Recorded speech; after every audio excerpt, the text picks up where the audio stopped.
Hello and welcome to Center Ice Cardcast, your one-stop podcast shop for all things hockey cards. My name is Eric Andrews, also known in the hobby as Hammerhawks, and I'm joined by my co-host and fellow hobbyist Aaron Goldstein, better known throughout the hobby as Crease Collector.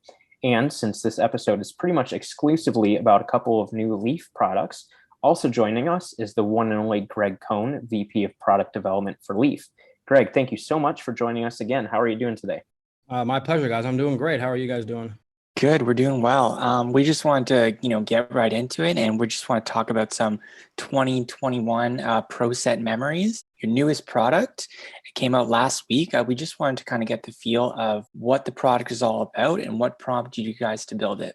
Well, having the Pro Set name obviously was a no-brainer to go ahead and put it into hockey, especially since hockey had a history with Pro Set. So it's, we had huge success with Pro Set Sports, which was out a few months back. I wanted to do this one a little more traditional. Pro Set Sports had weird bells and whistles because you have all these sports to draw from. I wanted the hockey to be more of a traditional look to it, more just hockey, not, because I do multi-sport in some of our hockey brands, not this one. Play around with some variations, which we can get into whenever you guys want to talk about that. And like I said, we bought back a bunch of old original sets, stamped them either numbered to 5 or 1 of 1. I think one of the French sets we made a 1 of 1. So you get 2 of those plus 2 autographs in every box. And so just it harkens back to the original days. The checklist I tried to build more towards players who were from that era. You're going to find some guys like Willie O'Ree and people like that obviously weren't, but I wanted it to be focused more on players from that generation, people that remembered collecting that product, the players that were in that set. The variations in the product, I think what I'm going to do is I'm going to have someone put it on our website so people get an idea what they are. Because I've seen some on eBay now, and someone pulled me Mike McDonald the other day with Bill Clinton in the background. And, there's a card with Bobby Hall with Gordie Howe in the background. And there's a bunch of stuff where the ice goes from, let's say, blue to black. Or Saku Koivu, who's doing very well in this. And I'm glad to see that because it's our first time using Saku Koivu. The stairs in the stadium turn red on his variation. So some subtle ones, some that are not so subtle. And then we have nickname variations where instead of the position, it'll say the Big E, or it'll say the Pumpernickel Kid for Bernie Nichols or something like that. So we try to take through some variations. Everything's numbered at 25 or less in the product. And the checklist is strong. I mean, as you guys can see, Sick Brodeur, Howe, Lemieux, Sakic. And then we got some new signers, and Damphus and Saku Koivu for us, which we were excited about. Absolutely. Yeah. I mean, of course, when you just say Pro Set, you immediately think back to the early 90s and that nostalgia factor. So for this product specifically, looking at the hockey release, what was it kind of like for you guys to balance that nostalgia with also making it a new modern product? Well, obviously the autographs modernize it a bit because there were no autos back in those days. The challenge for us was imagery, because we were trying to pick, a lot of guys have 4 cards and we tried to get 4 different images, which for a company like ours, where we have already not the greatest access to images, we've been shut out. I mean, as a matter of fact, we had to go back and change this product near the end, right before printing, because we got some of our rights to the images taken away from us. So we have to go pick some new images. And obviously I wanted to pick some where the player might have his back, or it's not showing that the crest is missing or something like that. So that was a challenge. But the balance was, we wanted to get some old, a card to me that looked like it would have existed in 1992 if they had signed versions. That was my goal. If Pro Set had autographs in 91, 92, this is what it would have looked like. That was my goal for that. So that was the balance. The images were key to us. So we had to get a lot of different images. I wanted to get some guys on teams that they played on maybe during that 92, 93 season, update a few guys. So the balance between a set from the 90s, try to make it modernized, was more about, getting the autographs to work with the design, because obviously they weren't really designed with autographs, and the images to feel like they were also from that era. That's why you'll see some of the variations where I think Tony Esposito, rest in peace, his variation, he's missing his stick, weird things like that. Not so much misspellings on the back, because there's not really any bio on these. So it's not really, so it's more about the front, the images, and making the autos and everything kind of blend and work together, which I think when the finished product, the cards look wonderful. Nice. Very, very cool. Yeah. I really like your point about, with the autographs, kind of stepping it up, that the original Pro Set didn't have that stuff, and kind of, incorporating this new Pro Set that kind of had a mix of both, and, creating these cards that, this is what Pro Set would have looked like with autographs. I really like that point there. One thing about the designs, what kind of prompted you to use some of the previous pro sets designs? Like, was it, the same rationale, like preying on that nostalgia? Like, we want to create a new product, but also kind of throw it back to the old stuff too? Like, was that kind of the reasoning behind that? Yeah, we wanted to make it so with, obviously 89, there was no 89 hockey. So that was new for hockey, but also in the Right. same time, if there was an 89 hockey, that's how I wanted it to look. And yeah, we wanted people to recognize the designs and have that nostalgic feel, but oh my, because it does. I mean, if you look at some of the cards, they're selling and trading for higher values than a normal Joe Sakic autograph would have if it was just on a brand new design. So nostalgia definitely play. And let's be honest, right now nostalgia is in.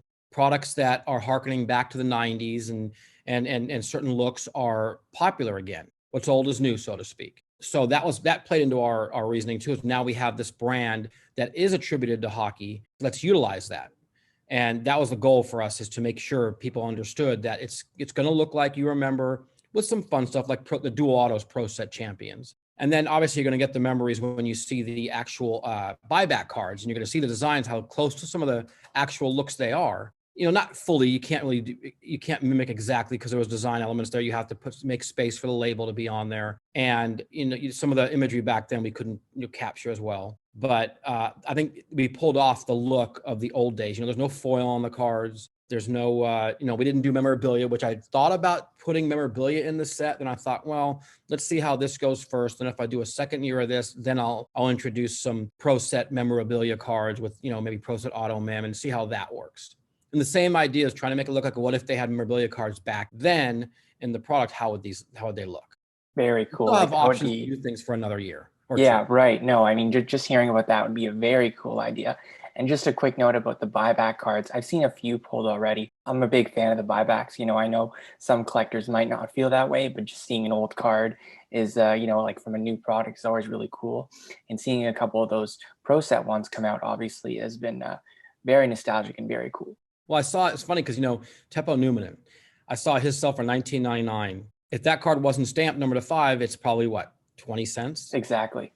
So now, if people who obviously already have these cards, we've heard people say, you just bought back junk era commons and you said, but it adds an element to them, because now all of a sudden, if you have that Numminen, now you have the 101 French version, or the 101 Pro Set Memory stamped Trevor Linden I saw selling. So for player collectors, at least it's something a little bit different, not world changing. We didn't change the world with them, but it's an added value, something fun. And to be honest, the way prices have gone crazy in this industry lately, it's a great price point, and I think 90% of the checklist are Hall of Famers. And the ones that aren't, like Manon Rayom obviously sells like a Hall of Famer, and, a couple others, but it was just a strong checklist. Missing a few guys I wish we had, like Fedorov and Bure, who are getting tough to get to right now. But overall, those are the two guys I'm upset that we didn't get in there next time. Now, the good news is the Brett Hall, who was a redemption in the product, he's in. So those are ready to ship. And those are selling pretty well too. So that'll be nice to see when those get sent out.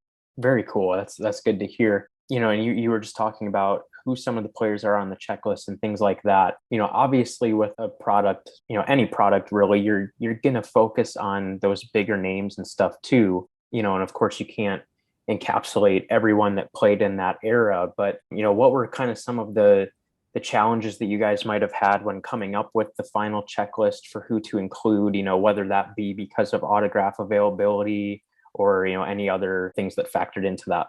Well, I would have liked to have gone a little bit deeper, and might if we do it again next year. But the problem is, if you go too deep, right now, the way, because like I hand seed every product, but this product especially. So if you have a player, let's say, that doesn't sell as well, like a Red Kelly maybe, or Vincent Damphousse, someone like that, I can match them with Gordie Howe, Mario Lemieux, Yager, Brodeur, Hasek. So you're getting value. If you got two, let's say, medium selling guys, like let's say a Sako Koivu, who's turned out to sell better than that, and I could team him up with another medium guy, let's say Doug Gilmour. The way I wanted to build a checklist was I want to have some names that resonated with the fans, that, not, like you said, not necessarily the biggest names, but were fan favorites back in those days, like Damphousse, or, although Gilmour's a pretty big name, but, Barrasso. We had my favorite, the number 1 pick in the 1993 draft. Alex Daig. Selling okay, actually, surprisingly well. And that to me was, we just have, the guy who gets most of my hockey autographs said, hey, would you be interested? I said, why not? When's the last time that guy had any kind of card? He was still the number 1 pick. Now, was he a great number one pick? No. But if he was the number one pick in 2021, his cup card would be selling for $8,000. So, and if you look at his stats, I'm not sure he performed any worse than a couple of recent number one picks, his first couple of years anyway. Obviously, he didn't live up to anything, but different era.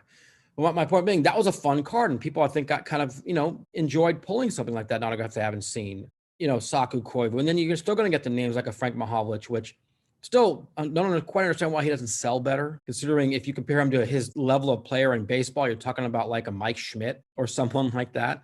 That's where hockey always is a tougher balancing act, because we have to find value in the legends because we don't have the rookies to lean on. So you're going to get values out of, look how well Skybox Metal is doing right now for the Upper Deck, and there's no legends in it whatsoever. And they have that luxury of being able to do that. We don't. So we have to go get names that, the Trevor Lindens of the world we're working on right now, or, we got Larry Murphy in there. And it was fun to actually go find images of Larry Murphy with Washington and the Kings and Pittsburgh and try, because I wanted that kind of variety in there. Another guy that drives me crazy, doesn't sell well, is Marcel Dion. I mean, another guy, if you look at his career, he is up there, but his value doesn't reflect that, which, disappoints me a little bit. But he's another great name that people like to see pulled, and you don't feel bad when you get him. That's the other goal, is I want people to open a box and they say, okay, that felt good. This box had 2 buybacks. It had a Dougie Gilmore and it had a Tom Barrasso autograph in it. Good names.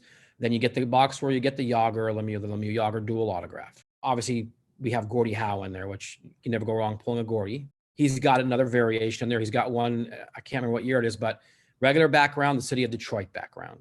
Luke Robitaille has a regular background, city of Los Angeles background. So we have variations sprinkled throughout that I'm hoping people notice. And like I said, I think we'll put a list out. Maybe I'll send it to you guys to give an update about some of the different variations that are in the product, because some of them are pretty cool. Yeah, those variations do seem cool. Like you've spoken on it a couple of times so far, but if you can just go into a little bit, like I know, the list must be huge, but if you can just talk a little bit more about those variations and kind of maybe just some of your favorites personally. Sure. Well, one of my favorites is that Gordie Detroit background, because it just fit perfectly, and the Bill Clinton in the background of Madonna. Try to fit an era thing there. The some of the other variations are subtle. Like I said, the Scotty Bowman, his tie color changes. I think with Hasek we have it's actually Grant Fuhr, I believe, his helmet color changes. With Sakakoi, where the stairs are red. I think we have a Red Kelly where he did a blood red background. Looks kind of crazy cool, like a horror thing going on. Those are some of my favorites. Something that's obviously noticeable. And then I enjoyed putting the nickname variations in there, with Burnaby Joe for Joe Sakic, or the Pumpernickel Kid, like we mentioned, or Mr. Hockey, Big E for Eric Lindros, just, nicknames like that I thought were cool. What is the Brodeur one? The Devil's Satan's Wallpaper. It's fun stuff like that. And those are and they're also numbered lower. So the variations will be numbered, like if the base number is 25, the variations are 5, 3, 2, 1. There's tons of fun variations there. I just want people to notice them and look for them. Most of the first thing they're noticing is the autograph or how low number it is. And they'll eventually get to, like I saw on eBay, a guy was selling the Madonna with Bill Clinton and didn't mention it in the title. How do you not see Bill Clinton? He's right there behind his shoulder. That was upsetting to me that people aren't noticing our buybacks as well. The Gretzky, I saw one already sold for pretty good money, if you think about it. So the variations to me were fun, and we learned how to do them a little better, because when you're doing variations that are kind of planned, let's say, and not oops, I had a couple that I did that you'll see them on the card where it's got Leaf on the boards. But then when you shrink it down the card side, you can barely see Leaf because you're shrinking it down the card size. But on a computer screen, when I'm working on the production team, I was like, wow, that looks amazing. Solani's got a couple where he's in color, his background's in sepia tone. On a computer screen, it looks beautiful. Shrink it down the card size, it's less noticeable, still nice. So those are things we kind of learned a little bit how to do better. It was harder for our production team because our production team is used to doing cropped up, shoulder up or chest up, because we're trying to hide the crest for our cards. This set, I have to tell them, no, I want pulled out. I want action. I want to see some background stuff. And that's why we have to pick images where it kind of hides the fronts, the crest isn't there, to give more of a look of the full shot, like in the old Pro Set. Because if you look at some images from Pro Set, those are very cool. That's what we try to mimic as well. But, as we go through variations, I wish I can find a way to I actually can get the production team to put up like almost a poster with all the different variations, with the original and the variation right next to it. That would be cool. That would be cool to kind of send out. Yeah, that would definitely be really cool to see. We've mentioned those buybacks a few times throughout the episode so far. Can you just talk a little bit more about what went into the process of including those original cards in the product? Sure. Something Brian and I had discussed a little bit. We weren't sure we were going to do it. Then we decided, okay, it makes sense. It's fun. We did it in the past with our Leaf brands, with Leaf Memories Baseball. So, we went in the secondary market and bought back a bunch. We battled with whether we were going to buy back the hologram cards and stamp those. And I kind of wish we did, but at the end, those were cards we weren't sure we wanted to mess with too much because you stamp those are pretty iconic. And we couldn't really mimic those anymore. That technology is really, as advanced as technology is now, doing true holograms are not better now than they were 25, 30 years ago. They're not. It's harder to do, actually. That's why you don't see it a whole lot. So it was tricky. We decided against that, but we went and I decided, okay, we have one French set here. Let's make this a 101. So people will notice they get a red. Now, not all French. It's also a 1 of 1 regular, I think 9091 that we made a 101 red stamp. So, and they're sprinkled throughout, most cases. And that's the other thing about this product, which I love, is most cases you're going to see between 2 and 5 101s, between the buybacks, between the regular autographs. Because you don't forget, when you do variations, you have the regular 101, you have the variation 101, and that's for each version of the variation. So there's just a lot of value in there. And I just think the nostalgic play is nice. And like I said, it shows that Leaf can do cards that are not just centered around the cool memorabilia, which we can do still, obviously, but the look of the style and the nostalgic look of it and the feel of an original 90s product. And that was the goal. Like you asked before about the balance. That to me is the idea, to have a card that the autographs and some of the look of it's modern, but you feel like it's a nostalgic product. Very nice. Like very nice, summary of Pro Set, and what you're trying to accomplish overall with this product. You pretty much covered it all, but is there anything else that you quickly just want to add about Pro Set Memories? Yeah, like I said, I want people to be able, like the hope was, because certain guys have 4 versions, Gilmore or Hextall, who sells pretty well. He's got a nice fan base out there that people go after all the versions. It resonates enough with the fan base and the collectors. They want all the 4 Hextalls or 4 Gilmores, or even someone like a Red Kelly, or let's say Willie O'Ree. Obviously, people are going to collect the Yagers and Lemieux for the return values, but I want the fan base that's going to collect the guys like a Koivu, which I keep bringing up Saka Koivu because, he hasn't had a lot of autographs in the market, and those are doing very well. So I was happy about that. But I want Daig to have people who haven't thought about this guy in 30 years to go after each one of his versions. And I want people to see that we had Gilmore on his, not just Toronto, but in a Calgary uniform. Larry Murphy on Washington. I want them to look at that and notice that, there's not a lot of products out there right now at all. We're going to be able to get some of your favorite players with different looks. Usually it's one card parallels 7 times, not just us, but every company that makes hockey cards. Now you've got some of these players who play on 314s, Dan Foos, I think we have them on Toronto, Montreal. That's the kind of cool stuff to me, is that when you're a fan of that player, you should want that card. Because if you collect some of these guys, you have enough cards with Dan Foos on Montreal or Gilmore on Toronto. Now he's on Calgary. And that's something you haven't seen. How many autograph cards of him on Calgary are going to be on this marketplace? Not that many. So that to me was kind of cool. That's what I like to push, people understanding what, there's more than just that one card for your player. You have a lot of opportunity in there. Yeah, absolutely. And that's definitely something that Aaron and I can resonate with for sure, both being player collectors. No doubt. So yeah, that's definitely a really cool aspect. And I know, we're friends with, a few guys that collect players that are in the product, and I'm sure that they're just loving, all the different variations and everything that comes along with that. So really cool to hear a little bit about that.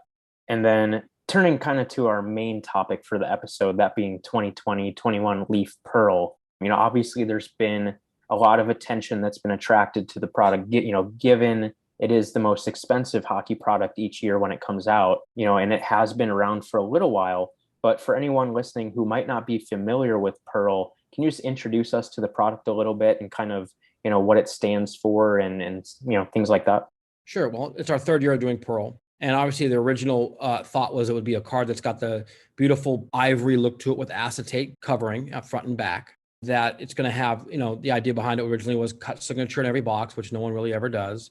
And the pearl's embedded in the base cards. It's the only product we really do base cards for hockey. It is. And the base cards have value. And the idea was to have a product that at the high price point, when you open it, you see where the money is. You'll never feel like you got gypped. And it's our 3rd year now. So I'm always, one of the things I always want to do with a product like that is what can I do to up the year before? So this year, maybe it was the buckles and the fight straps, stronger cut checklist. This year, there was no single autos without mem on it. If it was a single auto, it was an auto memorabilia card. So it was, there was some more multi-sport stuff involved in this. Kind of have to do. And then obviously the first time we did these 16 signed book cards. So it's a product that when you open it and you see the cut list and you see the autograph checklist and the memorabilia that goes into it, you know right away there's a reason why this product is the price point that it is. And obviously, you could tell by the secondary market, it's gone crazy. We don't make a lot of it, which to me, that's what a high price point should be. You shouldn't make a lot of it. It should be limited. I'm a believer in there's products for everybody. This product is expensive. There shouldn't be 5,000 cases of this. There should be enough for the market to handle it and it to have a great secondary value. And that's what's going on right now. We keep the volume on it down, make it a little tougher to get, put great content in it, and it's been resonating. This year's been, you combine the industry going crazy with how much we've added to the product. Like I said, with the pad buckles and the fight strap buttons, the 16 signed book cards, cut signature checklist that's got everyone from Cyclone Taylor to Vladimir Putin in it, Prince in it. I mean, stuff like that. It's one of those products I'm able to open it and say, wow, where did that come from? I didn't expect that.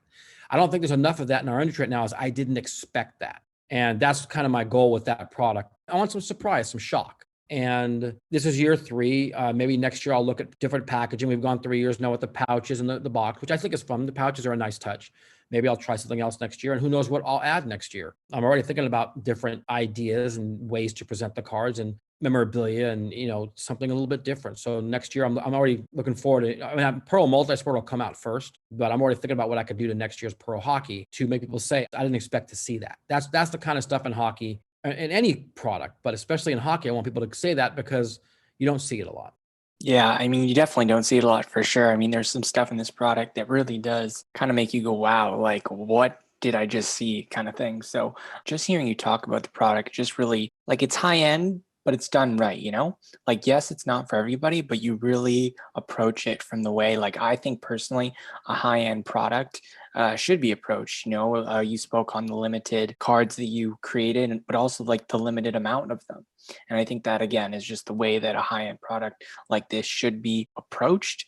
And, no doubt it's being, rewarded for those collectors who decide, hey, I'm going to take some of my cards to the secondary market. It really pays off for both ends, I think, which is really important. One note that we just wanted to cross off the list when talking about this product is for those who are listening to this who haven't been familiar with Leaf Pearl, the base cards actually do have embedded pearls inside the cards themselves, which is very awesome. I mean, some people might think it's a little bit out there, but I mean, for me, it's very cool. And obviously it fits the name so well.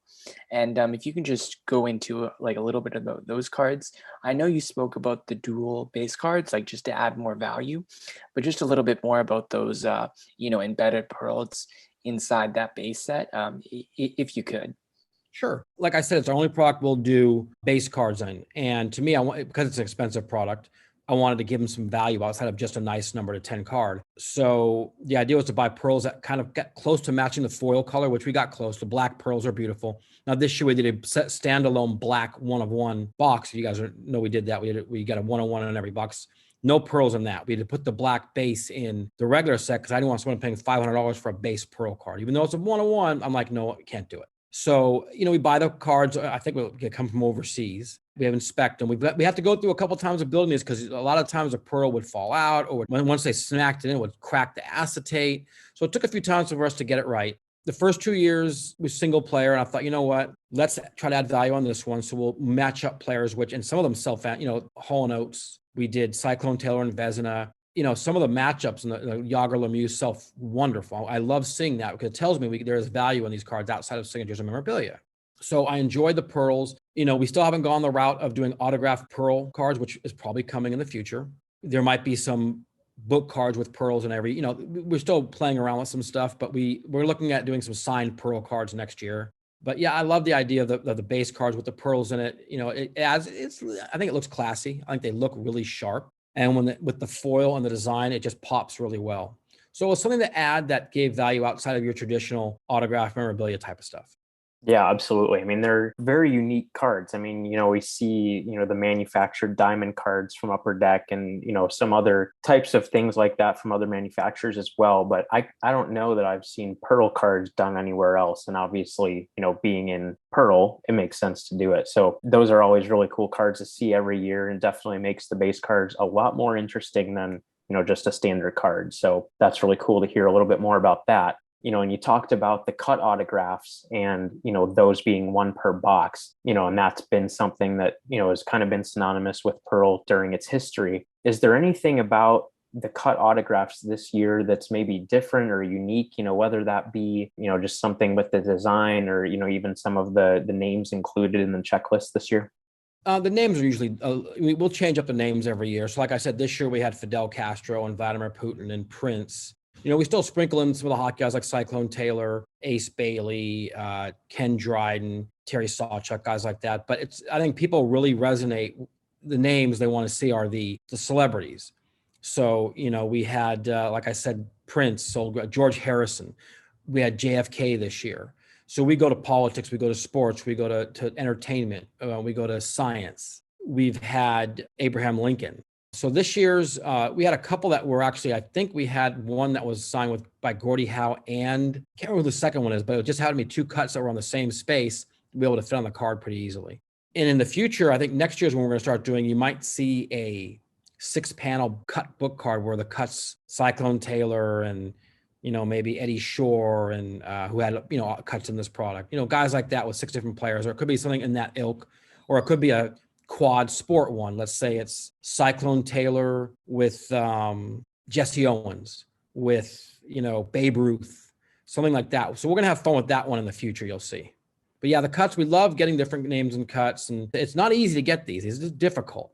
Because you're talking about a cut in every box, even in a limited quantity. I think we made 175 cases of this product, so 350 boxes. 350 cuts of quality names, not easy to come by because we have to get them authenticated, and it's not easy, but it's fun.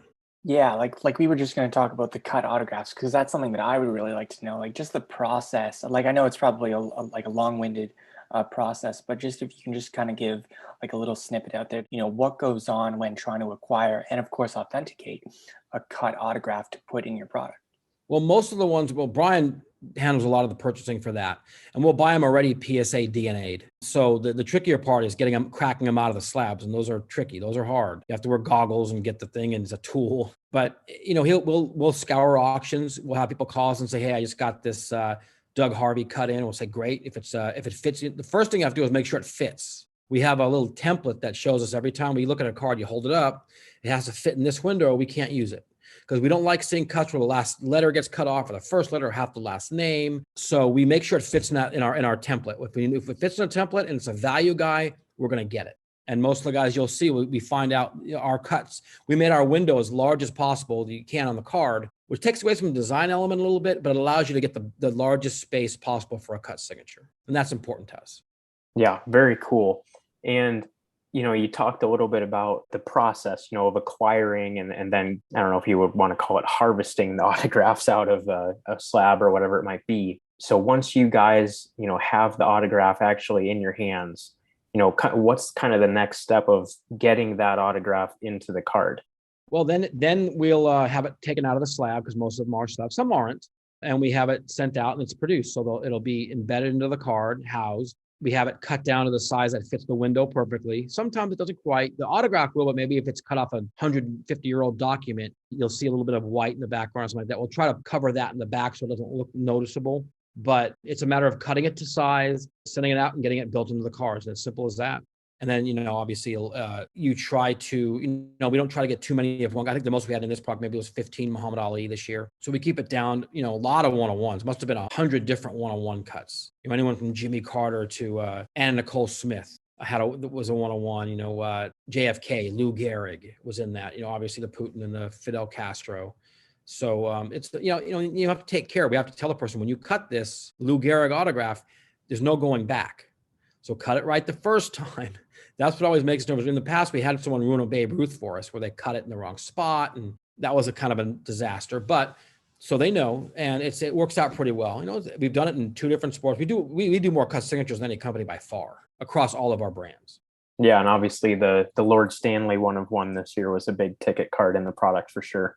Huge card. People love pulling Lord Stanley. And, like I said, Cyclone Taylor is a big pull. We've still yet to find a Vezina cut. So we're still waiting for that. But, maybe soon. That's our holy grail to find. That would sell itself. The rest of the product would be meaningless almost. That's the card. So we'll see.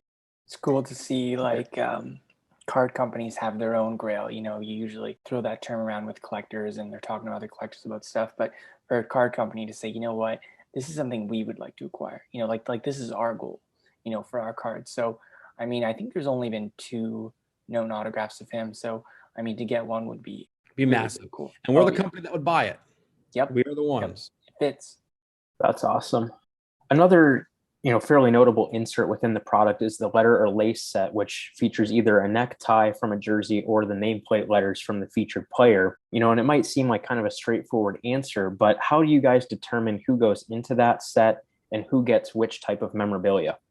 Well, it kind of determines itself, because if I have letters of a guy, I'll put them in. It doesn't always have to be the biggest name, because Letterman's a Letterman. So Hackett was in there, or Dave Maloney, or, I'll look for guys who I have full letters on. Sometimes I'll have 2 or 3 left, Felix Potvin or Cujo, and I'll use that. And neckties, we don't have a whole lot of neckties. So there might have been 12 in the product this year. So if I see a cool necktie, I'm going to use it. Like this time, this particular product, I almost wish I would have saved one for next year, but we used Doug Harvey and Beliveau. So as you know, as the jersey's gone into later years, you don't see a lot of neckties anymore. It's a lot of the V-neck stuff. So they're getting harder to come by. The fun part is some of the CHL guys still have neckties. So I think that's where I got our Connor McDavid and a couple other players from the CHL that we still had floating around. But generally, I'll go through all of our boxes and see who I have letters of. A lot of the times with some of these all-star jerseys, the letters are just too big. So we kind of have to avoid those. I think Joe Sakic's letter feels like it's 3 feet high on each letter on that all-star jersey. So, but, we generally will go through and see who I have letters of and something that works, and go from there. Every year it's a little bit different. But I mean, this product, we did so many letter and lace. We did over 70 shields. That's not including the Magnum Opus, which were the dual shields. So it was a lot of expensive mem in this product, a lot of irreplaceable stuff that, well, for the most part, we'll go out and buy more jerseys than we have already. But the neckties, it's limited who you have. I mean, you're not going to see a Beliveau necktie again, really. I don't think any company. No, I mean, those cards are very, very, they're cool, obviously, but they're obviously, like when you just talked about that card right there. And it's a theme, I think, with a lot of your products, is that you're going to see memorabilia that you're never going to see again. And I think that's part of the, the draw to it. And, for those collectors who obviously are familiar with their products, but obviously those new collectors as well who may not know, you're going to pull stuff out of this box that you literally will not see again. So that's really, really cool. And another cool addition that you don't see at all either is the signature 16 autograph cards. And those booklets are, I'm sure they're pretty massive. Could you explain just about how those cards came to be, and why the majority of them just happen to be redemptions? Sure. Well, the redemption part is a screw up on our end. They weren't supposed to be redemptions. What happened was, when they were printed originally, they were supposed to be on the outside of the book. I was going to say goalies, Art Ross winners, Hart winners, and that's who the cards all themed by those winners. But the problem is, in the printing process, they all said goalies. So when we were going through the cards, I noticed the one that was supposed to be the Hart Trophy one, which has Lindros, Lemieux, Gordie Howe, said goalies in the back. So so we had to have them remade, and they're ready. We already have them back in. I've already shipped 2 out today, I believe, that were redeemed. So they're here. We got them done really quick. So that's the reason why those were redemptions, which was unfortunate, but we couldn't let them out there otherwise. And it was just, that's how I picked them. I did it by theme. So 16. And then one was, I think, of rivals. I think it was 8 Toronto and 8 Montreal might have been the other one. Then you had the one that was the goalies, 8 goalies, 8 Vezina. 8 Vezina, I believe. We did 8 Art Ross. I think we did 8 defensemen. We did, so it was a theme across all of them. And, it was fun to have, because we had labels of most of these guys, obviously, all of them, to put in the product. So, and that's the fun part of it, is being able to do a 16, who else can do 16 signatures of different Vezina winners, or 16 different Hart Trophy winners, 16 different Calder Trophy, something like that. So it was fun to be able to do that. And, we didn't want to, like you said, you wanted them to be rare. There's only 8.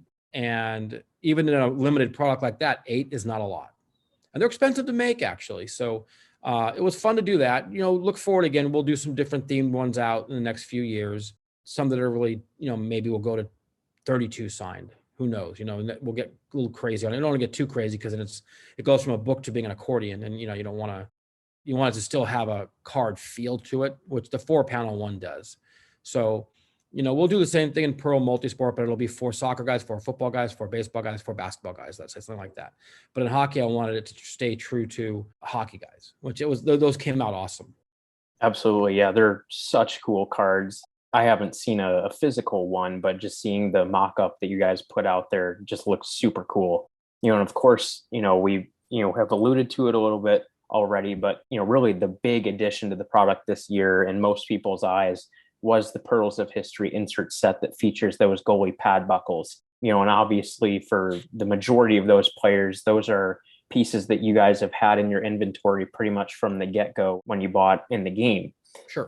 So, what prompted the use of those buckles now? And, obviously they're a little bit different of a card, in terms of the construction and stuff. So what was the process like for actually putting the cards together? Well, everything in the product is on acetate. So that was the key to it, had that look. As far as using the buckles, I've been saving them for a few years, trying to figure out the perfect way to use them. And I thought it's got to be in Pearl. That's our highest end brand. And those are going to have big money. And obviously, what other company has pads like we do? From every goalie, Patrick Waz to the Grant Fures to the Vezinas to the Tiny Thompson had them in there. No one else can match that stuff. So we had them, Cujo's, Felix Potvin, been saving them, Brodeur's in there. So I said, okay, now's the time. They're limited because, there's a certain amount of buckles. I don't know what happened to them in the past. I think no one's really utilized buckles much.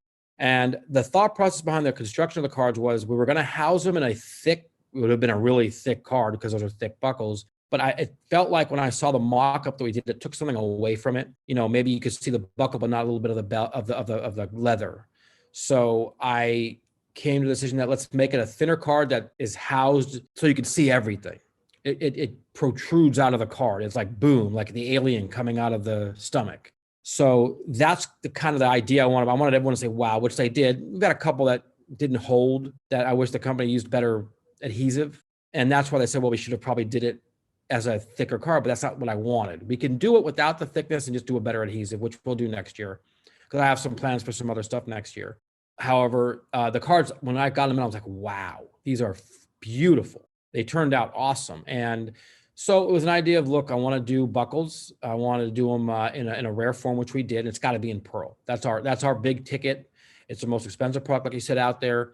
And what better place to put it in? And the other Pearls of History we did this year, we've done fight strap buttons before. I've done the eye holes from the laces before in the game used. So I thought, okay, this is a defining idea for Pearl. This is when people look back at Pearl in a few years, they're going to say cuts, everything but those buckles. Man, those buckles. And obviously they didn't fit in anything, so we had to put them in 50 count boxes to house them just because there's nothing else you could really put them in. And boy, it was, stuffing those into those pouches was a pain too, but that's another story. But it was just really cool. And I thought this is perfect. I'd saved the Tiny Thompsons and the Vezina buckles for 7 years now. I'd saved the buckles for some of the key guys for years, just waiting for the right moment. And this felt like the right place to do it. And it turned out nice. Very cool. Hearing the background on it. So you knew that you were going to use these eventually. It wasn't just leftovers that, okay, maybe we'll do something. I'm not going to throw this thing out. But it was something that you knew, even going back, 5-7 years ago, these are going to be on cards one day, no doubt. I don't know how or what's that, but was it always a plan? Oh yeah, we had a plan for that. And the timing turned out right. And look, we have a plan right now. We're trying to figure out a way to use the actual blades from a skate. The problem is cutting them is not happening yet. It's tearing up every one of our, every company we go to can't do it. So we'll figure that out eventually. So that'll be next, is the actual steel or metal or whatever it is. We have everybody. We have Richard metal. We have Vezina metal. We have Plant, everybody. So that's next. When we figure out that, and we don't want to make it where there's a blade sticking out of a card that someone can slice their neck open with, but we want to make it so it's just something really cool. So that'll come next. But yes, I was saving the buckles for something perfect. I had it planned for a long time. I knew I was going to do it basically when I did that book card a couple of years ago with Plant. It's just something about the way that was housed. As beautiful as that card is, it sat inside this deep well. It just didn't feel right to me. So that's where this version with the thinner card came from. How did you create the checklist for the Pearls of History set? Well, for both the fight strap buttons and the buckles, it basically comes up. I go through all of our mem and see who we have enough of, and we only started using fight strap buttons for the last couple of years. I've been saving those. If you think about it, we probably have 18 boxes of, let's say, Joe Sakic jerseys. So, a couple of straps per jersey. I have a lot of those. So I've been saving those. I've been, let's say, hoarding them. I have my little baggie separate in the box, so I know how to get to them easily. So the checklist is dictated generally by what we have. Same with the buckles. Now, there are a couple guys I probably didn't use in the buckles this year that I might use in a different time. Maybe Tim Thomas, not the biggest names, but I still have a few. We'll do a different version. I might get crazy with the card next year, and let's say it's a dual buckles. Try that on the thickness of that card's going to be, or a single player card like Brodeur, where the Brodeur, it's a buckle and it's a eye hole, and it's a, let's say it's another piece from a pad or the glove, the netting from a glove, the netting from a trapper, something like that. We'll come up with something else to like make a it unique complete gear or something like that. Something crazy, or whatever that, the as name long as is. it all fits on the card, Right. front, back, whatever we might do, that's coming next. So you can look for that. I have a lot of stuff still that I haven't touched yet of some of these guys that we'll get into for the next year's Pearl. Very cool. Yeah, that'll be super fun to see without a doubt. And of course, we've mentioned that Vezina is included in the Pearls of History set, and is probably the biggest name in that set. For you, what was it like creating, what some people might consider to be one of the holy grails for hockey memorabilia cards? It was awesome. It was also bittersweet because once they're gone, they're gone. Unless I want to buy them back from whoever might have them and do something else with them, there's no going back. We're not getting another buckles. We're not, I know Brian Price had his, he used his in his new product that was out last year. So there is no going back. So it was bittersweet in that sense because I've been saving those for 8 years in that little box, waiting for the right moment. So that was bittersweet, but it was awesome just to see those, because I knew when I tweeted that out the first time they were in, that people are going to go crazy for those. And they did, and there's only 2. So, they're going to be rare. It's going to be tough to get them. One is the goal one. I think someone has it that's never going to let it out of their collection, from what I understand. I don't know who it is, but I heard this. So you're just not going to see these around. They're not going to be floating. I don't think you'll see them on eBay. You're not going to see them on golden auctions. It's just, these are gone. And so that's, I've held these for a long time. It was awesome to be able to put it in a product, because that's what we do at Leaf. We look for the coolest stuff and we make cards out of it. But on the same token, I'm not going to have it. I'm not getting that again. Same with the Tiny Thompson one, even. We're not getting another Tiny Thompson. I wish I had a buckle of, God, who's the other pre-war goalies we have?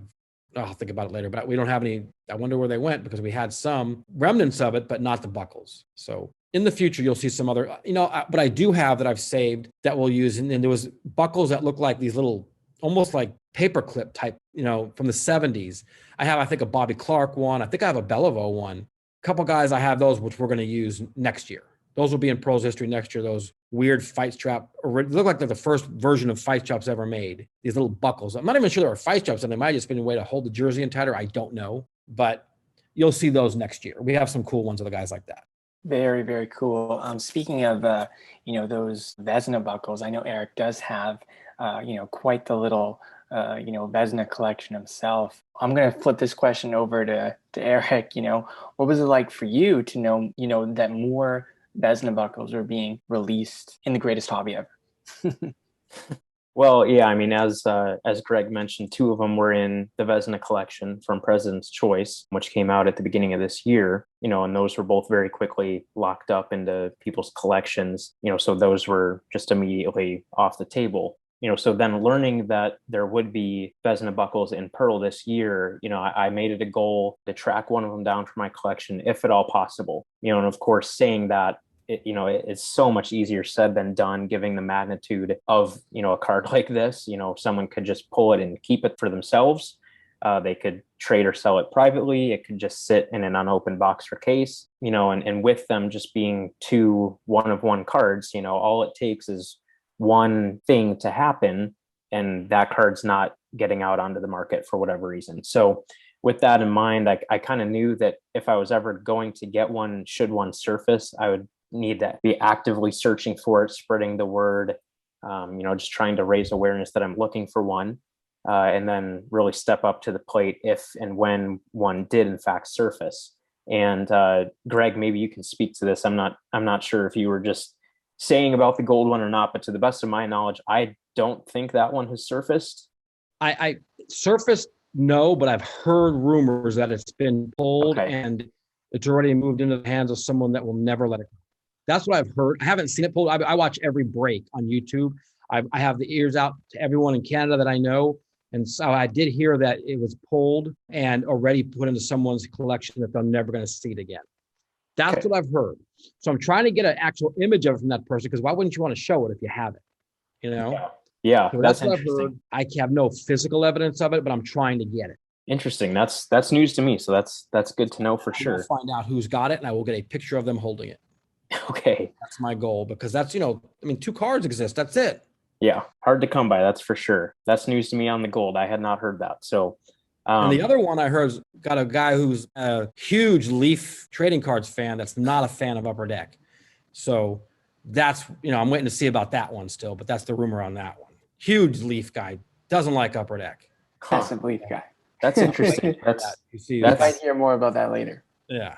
That's interesting. Anyway, so switching to that, the green version, it was pulled near release, and I was shortly after the fact alerted to it by a few different collectors. It was pulled by a breaker called the Coffee Breakers, which I'd never heard of. I think that is largely because, interestingly enough, it seems like they only live break on Instagram and then post their breaks on Twitch instead of using more traditional breaking platforms like YouTube and Facebook and stuff like that. And they're called the Coffee Breakers? The Coffee Breakers. Okay. That's a nice Great name. Name play right there. Yeah, I thought it was cool, and like I said, I'd never heard of him before, so that was cool. So at that point, when I first heard of the card, we were actually in the middle of moving to our house. So it was a long day of hauling furniture around and all that, and getting settled in and stuff. And then my phone starts blowing up. Oh, look at this! The green one's pulled.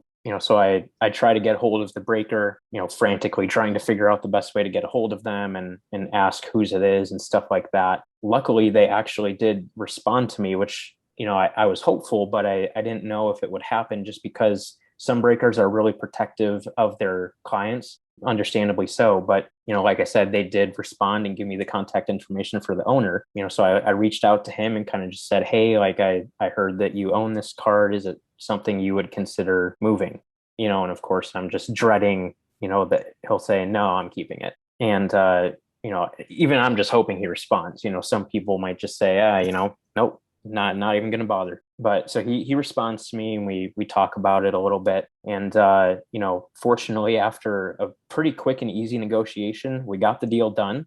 I'm not going to disclose the price, but it was certainly the most I've ever paid for a card, and I'm sure is the most I ever will pay for a card. If there's something bigger, I'm sure my wife will probably kill me. So that Don't said, say anything yet, because you never know. I got some other stuff. That's true. That's true. When you find that Vesna cut auto, maybe we'll have a different conversation. But anyway, luckily enough, if you guys remember the story from the national episode when I won that Michael Jordan oversized PMG card from Upper Deck, I actually was able to sell that about a week ago, I guess, for a pretty substantial amount of money that actually covered a large part of the cost of the Vesna buckle. Can't beat that. I know. So, I paid a lot, but a lot of it was covered. So that was really nice. Not nearly as much coming out of pocket. And kind of funny enough, I talked about the Coffee Breakers being breakers that I just had never heard of, wasn't even aware they existed. And the owner of the Vesna buckle actually is in the UK. And I don't think I'd ever done a deal with someone from the UK before. Never dealt with Royal Mail, which is, their postal service over there. So in the UK, or was it the owner, the guy, I believe the Coffee Breakers are in Canada, I think. Okay. All right. But the owner lives in the UK. Got it. So that was just, another little interesting wrinkle to it. It took about a week to arrive, which, felt like the longest week of my life. But, a week ago on Tuesday, September 21st, as of when we're recording this a week ago, it found its way home. And, obviously it's the crown jewel of my collection, without a doubt. Aaron, Greg, and Dr. Price are the only 3 people that know about this prior to recording right now. So I'll show you guys the card, and then you guys can say whatever you want about it, any observations. Aaron, I know you were just like amazed when I told you that I got it. So there it is. Yeah. I mean, like, what do you say for a card like that? Like it's literally like one of the best cards I've ever seen. Like I really like the green. Like I know Eric, you were saying that you would put, the gold at number one, I guess, and then the green like kind of a little bit lower than Oh, I that. like the green. The I green do one like I the always thought looked green. really cool when I first saw it because gold is generally, at least in most products, considered the rarest version. There's something about that emerald. It It's just really nice. pops on that foil. Very, That very was nice. Vezina's favorite color, from what I heard. So Was green? yeah, Hey, that's awesome. A nice little that's cool. Yeah, tidbit there. And I think the logo of his Mm-hmm. old jersey was green too, I believe. yeah. Um, way back in the early 1900s. But I mean, like, what else do you say about a card like that? Like, that's just it's Like I said, unreal. we can't do it again. See, that's why Exactly. I did it the way you see there. Because look at that. If that card was housed in a thick brick, Like you brick, couldn't yeah. look at it like that. No, Your you only couldn't. view would be overhead. Now that's just, I love that. You can't do it any other way like that. That's beautiful. I mean, it truly is humbling being able to own something like that. I mean, as the name would indicate, it truly is a pearl of history. I mean, You know what there's that makes just me want to do is almost start a Leaf Collectors Hall of Fame where we put on our website people holding up their best Leaf cards. Like obviously your Vesna would be one of the first class of Hall of Fame, so to speak. That, and maybe we did that in the industry summit this year, which was in Vegas a few weeks ago, with all the craziness, because we won card of the year. We beat out Nice. all the cards that were made by Panini with Zion Williamson, his $1 million logo, man. We won card of the year somehow in a vote from the collectors with our Kobe Bryant chosen few logo man. So whoever has that card out there, I have to find out, and that would be in cool. But I think it would be very cool to do a Leaf Hall of Fame, fan Hall of Fame, or something like that, where people could send in images of them with their favorite Leaf card, like monster Leaf card. I'm not talking about a basic card, but like a cool Vesna card or something from one of our Pearl products, a cut of Putin. That'd be kind of a cool idea, and you'd be right in there. That card fits. cool. Well, I would It's a be great honored. idea. I would be It's a honored. very great idea. Like I would love to see something like that. Just scrolling for days, just seeing all those kind of cards. I think I'm Yeah, gonna have some definitely cool at do least. it. I'm gonna Do do it. it. Well, you know how to get a hold of me. So, There you go. but yeah, like I was saying, it's humbling being able to own something like this, and kind of another unique little tidbit with acquiring the card is I actually have all of the other Vesna pad materials. So getting the buckle completed the Vesna pad material set, so to speak. There are 8 different types of Vesna pad material, with that being the leather, of course, cloth liner, horsehair, pulpboard, cane, the leg strap, the loop that the leg strap went through, and then, of course, the buckle. Bamboo. Yeah, the bamboo cane Bamboo. We things. didn't get any bamboo from Brian Price when we got our little bit of Vesna.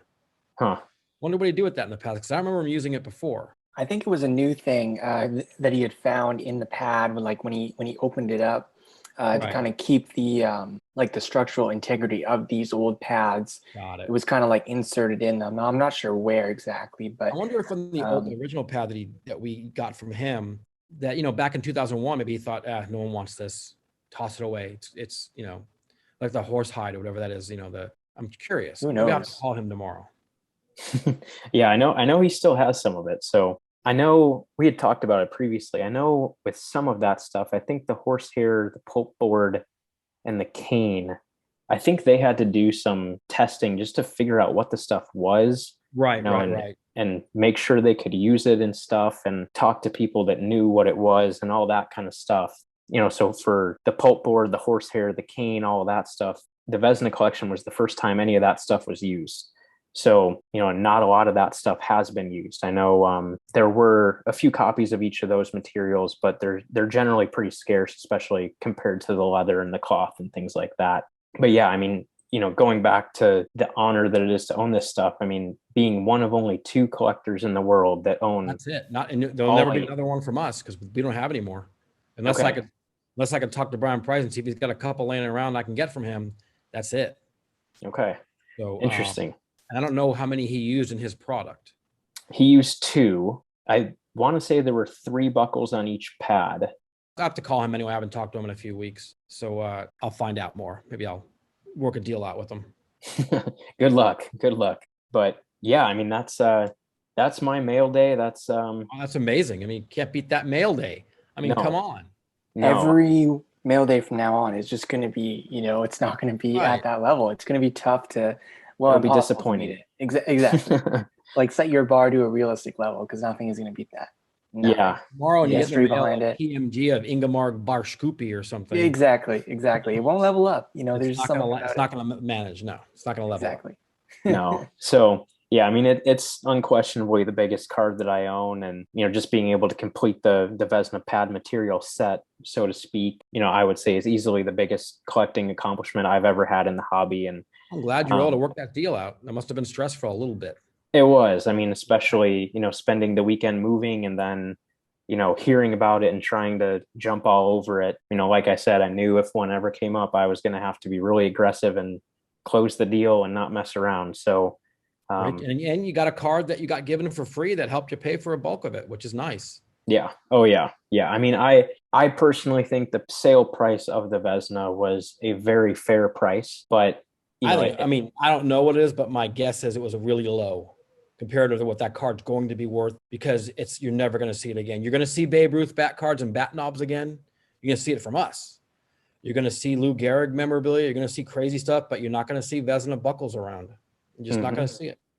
Yeah. So I was definitely happy. And, like you said, obviously having a big chunk of that covered essentially for free was obviously extremely helpful. So, yeah, that is my mic drop for the episode. I mean, I don't know what else you can say about Pearl after a card like this. Is there anything about Pearl that we forgot to talk about, Greg, that you want to mention? No, just the like I said, there's the level of signatures in that. Outside of all the crazy buckles and the fight straps and the amazing cut signatures, just people forget, and I think the amount of patch we use, how much money we put in product, the Korea patch and the Solani patch and Pavel Bure patch, stuff like that you're just not going to see anyone else have. Even Carey Price, who we use, but everything about that product this year just felt right. So I'm glad to see it's doing well because you hate to put a lot of work into a product, and building products is a lot of work. To have it not resonate with the collecting base, you take it personally. But then also on the other end, when it does work, you enjoy it because you can see that they're enjoying it, and you can see the secondary market craves it. So it's a nice change that you have. We have two companies making hockey cards out there and make vastly different products, and it works. So yeah, I'm excited about Pearl this year. There's a lot going on in it, and I just hope the collectors are out there opening it and see what the value we put in it, because it does have value. Even with the crazy market the way it is, you talk about companies are building products at one price point, it skyrockets to another. When I'm building products now, I'm envisioning what the skyrocket will be, and I'm trying to build from that point. And that's our goal. Yeah, absolutely. That's awesome insight on that end of it.